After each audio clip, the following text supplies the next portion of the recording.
आहे त ख़ैर छा पिया सोचियो? बाबा मां इहो थो सोचां त अधो गोहर छा थो सोचे। गोर तूं छा थो सोची? बाबा मां इहो थो सोचां त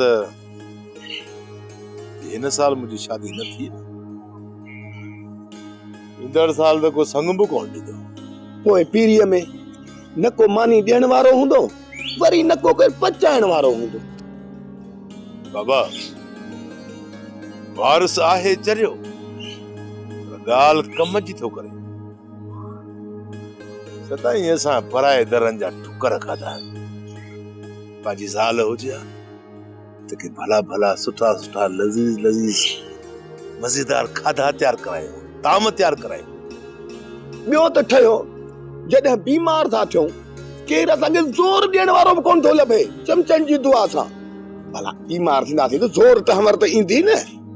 हा बाबा, औरत खां सवाइ घर अणपूरो हूंदो आहे। अड़े छोरा जेकॾहिं तव्हांखे केरु संग न ॾींदो त मां छा कयां?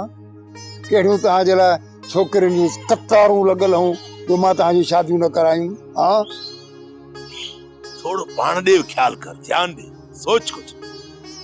मूंखे त क्षमा जो संग मिलियो पिए न, पोइ तो छो अड़ी ॾिनी? छो न वरिती क्षमा जो संग? छो कई एतिराज़?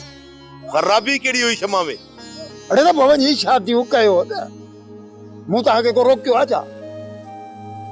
जेकॾहिं तव्हांखे साल जो संग ॾे थो त मूंखे कहिड़ो एतिराज़ बाबा? थोड़ पई आहे मोहन, हाणे त असां साली असां विड़िया वेठा आहियूं। कॾहिं ॾींदो साले जो संग? महिलाद कजंसि के मिंथू कजंसि, तॾहिं को वञी को खड़तेल निकिरे को संग ॾे। तो जहिड़ो पी अल्लाह साईं कंहिं दुश्मन खे बि न ॾे चमचनि जी दुआ सां। हाणे बसि कर अकल वधे घणो छा थी गया पूछो त याद ये जरा छा थी करा।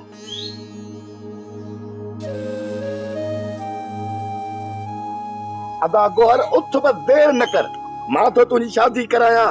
बाक़ी बाबे अख कारा कया सॼी दुनिया ॾिठो चमचनि जी दुआ सां। धूड़ वञी पायो वञी छते जे तरे में शादियूं कराए शादियूं ओड़े करायो। माण्हू सां के संग ॾियनि कोन था, पोइ मां माण्हू सां तव्हांजे संग जे लाइ विढ़नि थो सुठा। शादियूं करण सवलियूं, शादियुनि जहिड़ा अथव बूथ।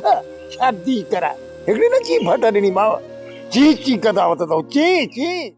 सोप सीरियल सिंध जाई तमाम एपिसोड्स ॾिसो हाणे HD क्वालिटीअ में। विजिट करियो असांजो YouTube channel Sindh TV HD drama.